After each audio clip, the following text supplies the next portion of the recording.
Olá, seja muito bem-vinda, seja muito bem-vindo. Você está no canal Ambiente Valverde, o canal dos resíduos sólidos no YouTube. E hoje um episódio muito especial que ele integra a realização do nosso evento Workshop 20 anos da Política Estadual de Resíduos Sólidos de São Paulo.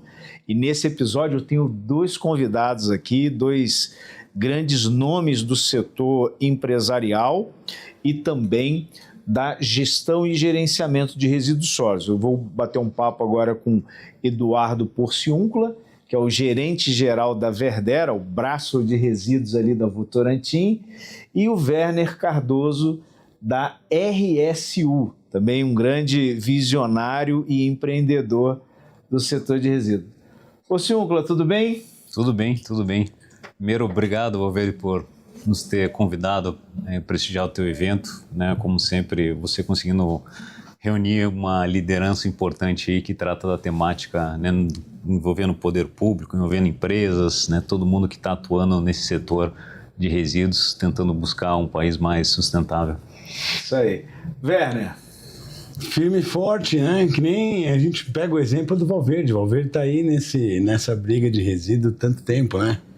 Exato, 25 anos. 25 anos, pois é. A gente está 16, só. Começamos depois, mas o mote foi legal porque a gente também começou muito empolgado pela própria legislação estadual. Pela própria legislação de resíduos sólidos. Isso empolgou a gente e estamos aí, firme e forte. Isso aí. O nosso workshop ele tem tratado muito dos 20 anos da Política Estadual de Resíduos Sólidos e muito da importância da legislação e daqueles que seguiram as políticas públicas, especialmente abrindo novas oportunidades de negócios. E algo que eu gostaria muito de lançar aqui para ouvir o Eduardo Porciúncula e o Werner Cardoso, está justamente na questão da economia circular, na descarbonização da economia, a importância do setor de resíduos sólidos. Eu sempre trago um dado que um estudo que foi elaborado pelo governo do estado de São Paulo apontou o setor de resíduos sólidos entre os 4 maiores emissores de gases de efeito estufa, né? Especialmente por conta da questão dos aterros sanitários e da questão da decomposição dos próprios resíduos sólidos e com isso a geração aí dos gases de efeito estufa. A Verdera ela chega ao mercado alguns anos atrás e traz muito essa questão da energia, traz muito a questão da descarbonização. A gente é sabedor do compromisso que vocês têm com a sustentabilidade. Como é que tem sido nas atividades da Verdera o olhar estratégico para a descarbonização, para a economia circular, mas também uma economia circular que olha para a geração de energia? Igual, Verde, a Verdera ela surge para isso, né? A Verdera ela surgiu em 2019 justamente para atender o plano de descarbonização da Votorantim Cimentos. Então tem um link direto com o plano de descarbonização da Votorantim Cimentos. Eu comentei até há pouco que, né, a gente tem 4 pilares, né, o pilar da parte de adições, né, o pilar da parte de energia elétrica, né, energias renováveis, a parte de inovação e a parte aí que linka diretamente com combustíveis. É você trocar uma matriz de combustíveis fósseis para uma matriz renovável. E linka diretamente com a questão, né, de resíduos. Então, a gente tem trabalhado em projetos onde você consegue equalizar, né, fechar essa equação. Você tem a questão dos aterros, né, que já estão caminhando para um aproveitamento melhor, né, na parte dos biometanos,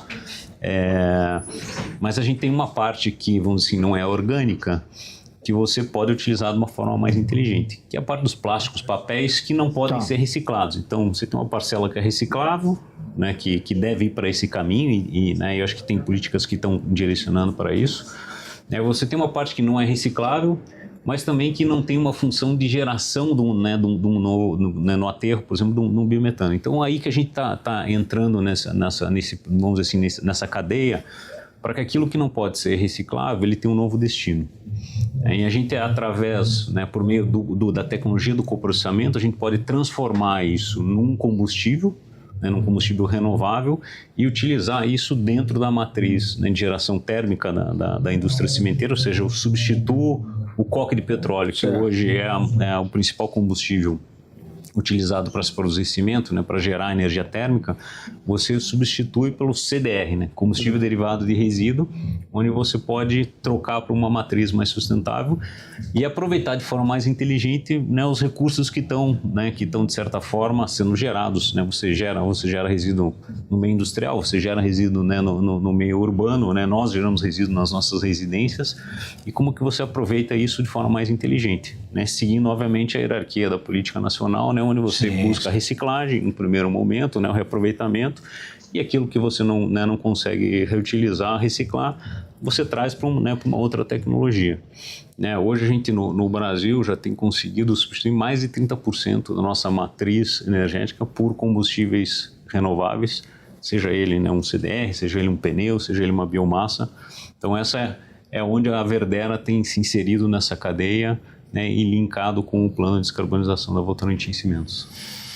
Ô Werner, eu acho que o Porciúncula deixou bem que a bola quicando aqui, né? Para a gente falar um pouco daquilo que você, como um empreendedor e um empreendedor visionário, Werner, ele tem se antecipado e olhado muito estrategicamente para essa questão do aproveitamento energético. Como é que tem sido isso? Mas eu queria também que você contasse um pouquinho entraves para isso, porque esse é um ponto importante também da gente ouvir. Nós começamos essa história de querer, como eu comentei contigo, né, trabalhar com resíduo há 16 anos. E de tudo que a gente estudou, como tratar o lixo e como respeitar toda essa cadeia de valor, de reciclar, de reutilizar, de reaproveitar e etc. E você olhar para isso de maneira, com duas palavras, mas de maneira holística, você tem que ter uma visão geral sobre o todo, inclusive sobre quantidade, porque não é fácil a gente falar de... Vamos pegar aqui em São Paulo, nós estamos falando de 35 mil toneladas Grande São Paulo por dia, se não me falha a memória. Grande São Paulo, eu te dou esses números porque tem muito com eles, né? O estado hoje ele produz em torno de 44 mil toneladas dia, o estado, e a região metropolitana em torno de 25 mil toneladas. 25 mil. Se a gente pegar, as pessoas não têm ideia do que são 25 mil toneladas em volume. Até parece um número que assusta, mas quando você olha para esse volume, é muito pior do que parece em número. Quando você fala que você vai ter que enterrar isso tudo em algum lugar, porque não tem a varinha do Harry Potter para fazer sumir. Ponto. Exato. É mais assustador ainda, porque é a história do lixo debaixo do tapete. Às vezes eu gosto muito de falar em escola infantil. E esse negócio de a gente falar que não tem o lixo embaixo do tapete, ele é necessário. Mas quando a gente volta para a quantidade de problema que isso significa, e aí o problema de aquecimento global, o problema de carbonização, isso é muito mais grave. Quando a gente começou a estudar isso, e a segunda palavra que eu gosto de usar é tira a utopia da mesa. Certo. A gente não pode ser utópico achando que uma solução, nem a nossa, nem o coprocessamento, nem o biometano, que é o toque de Midas e vai resolver o problema do mercado. Muito pelo contrário. Se não tiver a ação de todo mundo, cada um fazer um pouco, cada um participar de uma maneira e trazer ideias e compartilhar ideias e pegar um pouco da experiência do que cada um faz e essa história de mas a minha tecnologia, a minha associação, o meu, ele não vai resolver o problema do mercado. Nessa interface a gente tem um outro problema que o dono do lixo principal, maior volume de lixo, ele é o ente público. Ele é o dono responsável pelo lixo. E quando você tenta conectar o ente público com o ente privado, que as pessoas também não têm a menor ideia, o público em geral não tem, de que a complicação ela é extremamente alta. Então eu acho que esse é o principal entrave para que projetos como o da RSU, de poder resolver, não tenho pretensão de resolver o todo, mas resolver parte desse problema, se isso a gente não conseguir uma maneira de tornar mais simples e ao mesmo tempo seguro para que os investimentos que você tem que fazer tenham segurança, para que você consiga dar o retorno para o investidor que colocou dinheiro para resolver aquele problema, não é só para retornar dinheiro. Mas isso tudo tem que ter segurança e a gente precisa encontrar, eu acho que esse é o próximo desafio, encontrar maneiras mais simples de resolver esse problema para a gente conseguir ir almejando um pouco mais de descarbonização, de reciclagem. Isso tudo vai ajudar. Mas esse hoje é, na minha opinião, o principal entrave. Acho que você trouxe algo que o Eduardo Porciúncula mencionou lá na apresentação que ele fez agora, de que não tem bala de prata, né? Eu me deparei muito com isso em toda essa minha passagem pela vida pública, e a gente recebia as diversas entidades e tal, setoriais, não, o meu é melhor, é um conjunto, né? Uma engrenagem, né?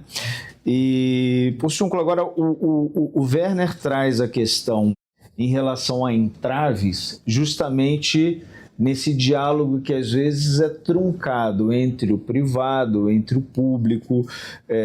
Até mencionei, né, muito na abertura aí do nosso encontro, o papel que a Ambiente Valverde tem feito, né, de ser um facilitador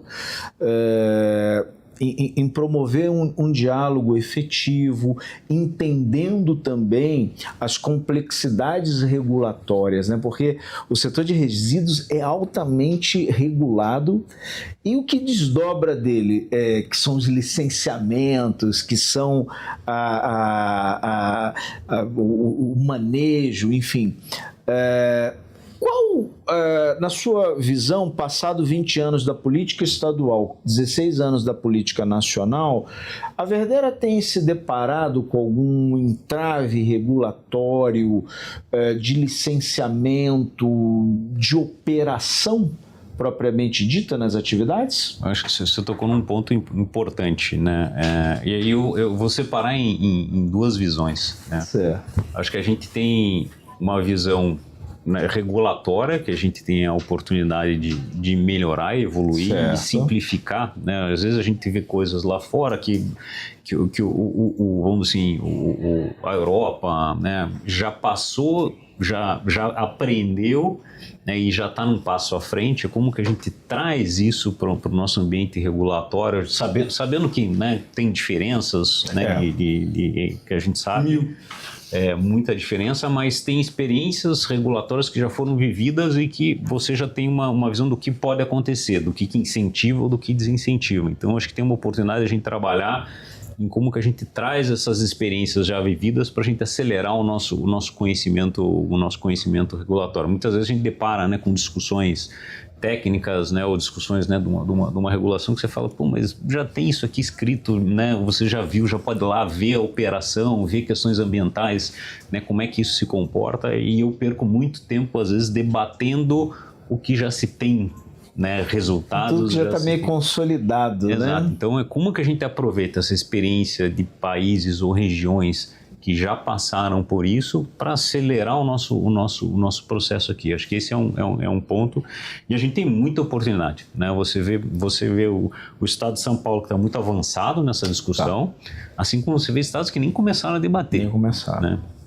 E aí tem o segundo ponto, que é a questão, uma coisa é a regulação, a outra é como eu opero essa regulação. Tá. Né? Então, quando você está falando um processo de licenciamento, às vezes você tem a regulação, você tem o recurso, né, para fazer o projeto, mas você fica 2, 3 anos, 4 anos num processo de licenciamento. Então, às vezes até a solução, né, a viabilidade daquela solução você já transpôs essa etapa, porque às vezes é difícil, né, você viabilizar um projeto, né, e você esbarra numa questão de licenciamento. Então, é como que é difícil, mas é como que todos esses atores caminham na mesma velocidade. Então, né, como que eu modernizo, né, a legislação.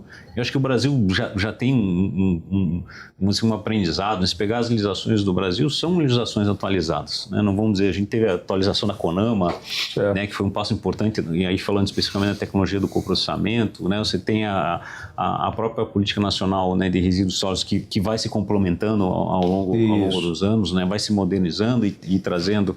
A gente está vendo o Eduardo agora do Ministério do Meio Ambiente falando, né, sobre a preocupação de integração, né, da logística reversa com a política. Então, acho que o Brasil tem ganhado tração nessa questão regulatória. A gente tem o desafio de como que isso desce para os órgãos que operam essa legislação, para a gente também ganhar a mesma velocidade. Isso passa por treinamento, capacitação, né, que as pessoas se sentam seguras em falar como é que eu transformo isso numa licença de operação, né, de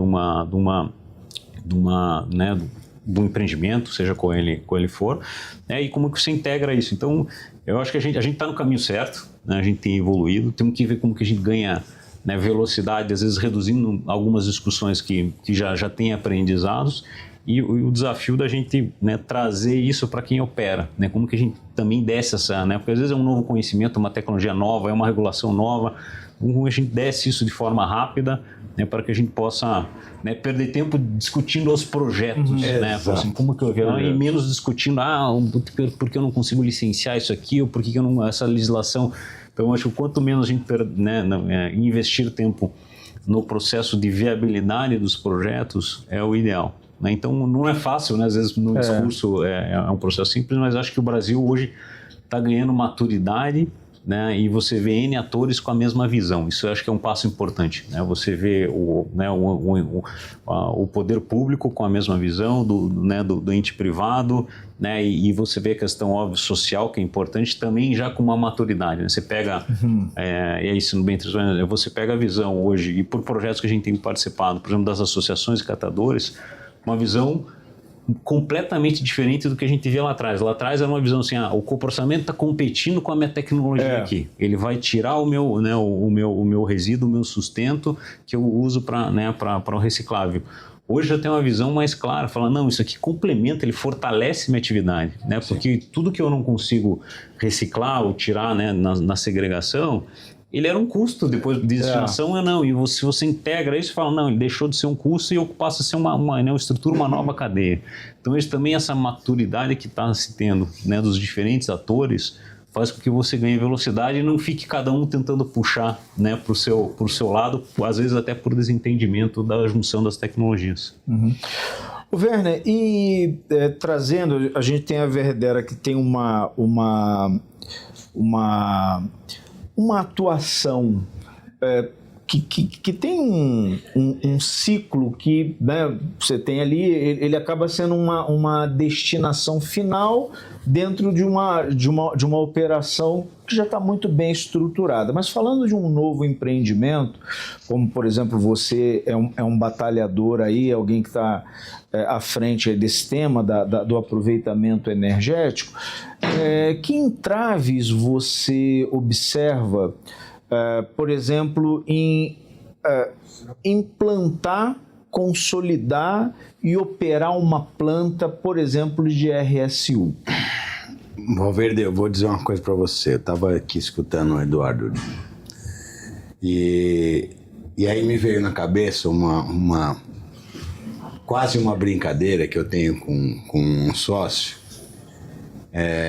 que a gente não é empreendedor, a gente na verdade é equilibrador de pratinho, porque ao mesmo tempo chinês, equilibrista chinês é a frase que mais define. A gente passou pela tecnologia, conseguimos provar a tecnologia, tudo funciona, tudo é lindo, maravilha. Mas para efetivamente você colocar um projeto dessa magnitude em pé, Você tem que falar de investimento, né? Infelizmente, eu não tenho a capacidade de construir uma planta sozinho e nem devo. Nem que eu tivesse, eu também não deveria, porque não é assim que se faz. Mas você tem que falar de investimento ou de financiamento, seja lá o que for. Você tem que falar de licenciamento. Você tem que falar de uma questão jurídica, da relação com o que eu acabei de dizer na minha fala anterior, com o dono do lixo, com o governo. E efetivamente você tem que colocar todos esses caras ao mesmo tempo em pé para que você tenha matéria-prima, para você consiga construir uma fábrica para produzir, e na ponta final você ainda tem que ter alguém que vai vender energia. Vou dizer que essa é quase o prato mais fácil de equilibrar. E aí, essa maturidade que o Eduardo comentou, sim, eu também tenho visto isso. A legislação, ela procura ajudar. Ainda não estamos tão perto de que tudo seja mais fácil. E esse é o grande risco de quem desbrava, né? Quer dizer, você vai levar mais tempo e talvez... É o preço do pioneirismo, né? O preço do pioneirismo. Talvez, eu espero que não, eu espero você dar muita risada com esse mercado ainda, ser muito, muito mais feliz de ver as coisas se realizando. Mas talvez ele fique até para uma próxima geração que vai conseguir realizar. De novo, a minha esperança é de que isso seja de maneira mais rápida, mas ela é uma esperança antiga já. Já é uma esperança desde que surgiu a própria política nacional. Eu vi, e eu tenho certeza que você também viu, e o Eduardo provavelmente também, muita boa ideia naufragar. Sim. Muita boa ideia. Muita gente que tinha as melhores intenções, mas acabou naufragando, principalmente porque essa história de equilibrar os pratinhos, ela não é fácil como parece. Mas acho que a gente está no caminho. Eu imagino que eu sou muito otimista em relação a essa questão, tanto da evolução, da implantação das plantas de aproveitamento energético, assim como no avanço aí do coprocessamento. Eu acho que isso é um mercado de América Latina, porque é inerente à atividade humana a produção de resíduo e a população crescente. Né? Crescente. Então, eu vejo muito nessa linha, né? A gente tem anúncios auspiciosos aqui, por exemplo, na cidade de São Paulo, tem programado 4 ecoparques, inclusive um deles com aproveitamento energético. Então, esse anúncio é do próprio prefeito. Enfim, acho que a primeira URI aqui de São Paulo deve, em breve, aí a perspectiva é que para o ano que vem já esteja funcionando, em Barueri e tal. Eu penso que a questão de licenciamento em São Paulo já superou, né? A gente ainda esbarra em algumas coisinhas, ou uma audiência pública, essas coisas todas, mas eu acho que falta até mais um reforço no letramento, sabe? De que, né, eu acho que o próprio o Porciúncula mencionou muito, talvez esse amadurecimento de atores tem se visto aqui em São Paulo, pelo menos isso, né? Agora, para a gente fechar aqui, a gente tem 5 minutinhos, como é que vocês veem a economia, especialmente em São Paulo, porque São Paulo é o único estado da federação que tem no seu plano estadual um capítulo dedicado à economia circular.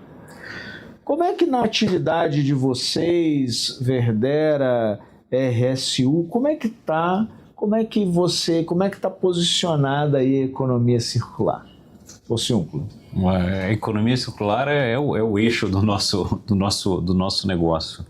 A gente no final está buscando você utilizar um resíduo, né, de algum processo que aconteceu, seja de industrialização, né, da manufatura, né, seja de um processo de segregação de materiais que vão para reciclagem, né? Então você está usando esse rejeito do processo para você reintegrar, né, numa outra cadeia produtiva aqui.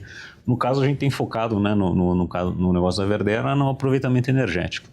Então você insere isso, né, num processo de geração térmica, né, com aproveitamento total desse material. Uma parte você gera energia, né, para você produzir o cimento. Então, né, eu estou começando, aí eu começo uma nova cadeia aqui, né, de produção, um novo produto, né, e parte desse processo, né, de destruição térmica eu incorporo como matéria-prima, que é a cinza, né, o processo que eu incorporo como matéria-prima para a produção, né, do cimento. E aí eu começo um novo ciclo aqui com matéria-prima, né, deixa de ser a matéria-prima na produção do cimento, mas para a matéria-prima para a construção de residências, de infraestrutura, pontes, viadutos. Então, o nosso negócio, o pilar central dele é esse, né, de você utilizar o final de uma cadeia, né, de um processo produtivo, de um processo de separação, e começar um novo ciclo, começar um novo ciclo e sem você gerar nenhum passivo, sem você gerar, né, o desperdício. Então, é 100%, né, circularidade na veia. Esse é o conceito da Verdera hoje.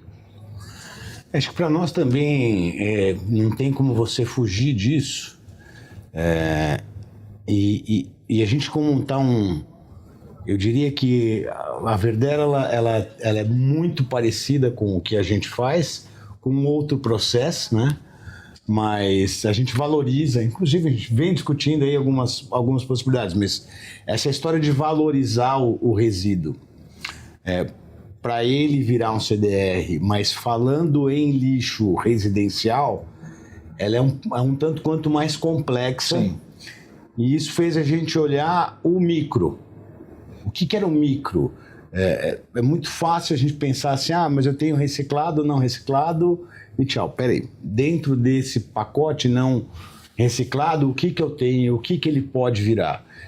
Dentro do pacote reciclado, o que a gente consegue fazer? E aí a gente foi além, a gente olhou para as cooperativas e olhar o que as cooperativas não conseguiam ser eficientes, que a gente, com visão de indústria, conseguiria dar. Então a gente foi olhando esse micro solução para cada linha de produto e verticalizamos muita coisa. Então essa história de verticalizar para nós, ela é economia circular total, porque tudo vira matéria-prima ou vira produto, até... Eu sei que tem muita gente que vai ouvir e falar assim, isso é impossível, mas até a gente efetivamente chegar no que a gente tem hoje, que é lixo zero. É receber o lixo urbano residencial e tudo que sai dali da planta é um processo, seja energia, seja produto, seja tijolo, seja qualquer coisa, é processo. Então a gente realmente recirculariza 100%. Que bom, muito animador. A gente chegou aqui ao final do episódio, conversei aqui, tive o prazer de receber aqui no nosso canal, nesse episódio dedicado à economia circular e à descarbonização, o gerente-geral da Verdera, o Eduardo Porciúncula, o CEO da RSU, Werner Cardoso. E Verdera e RSU a gente encontra nas redes sociais aí, tudo que vocês estão fazendo. Verdera, eu até sigo aí, que é a Verdera Solutions, e a RSU. RSU Group. A RSU Group, a gente está aí, principalmente no LinkedIn. E vocês poderão. Te convido a se inscrever no nosso canal Ambiente Valverde, o canal dos resíduos sólidos no YouTube, e esse programa tem aqui, esse episódio ele tem aqui o apoio, a parceria da Voxcon da Voitel. Muito obrigado e até o próximo episódio.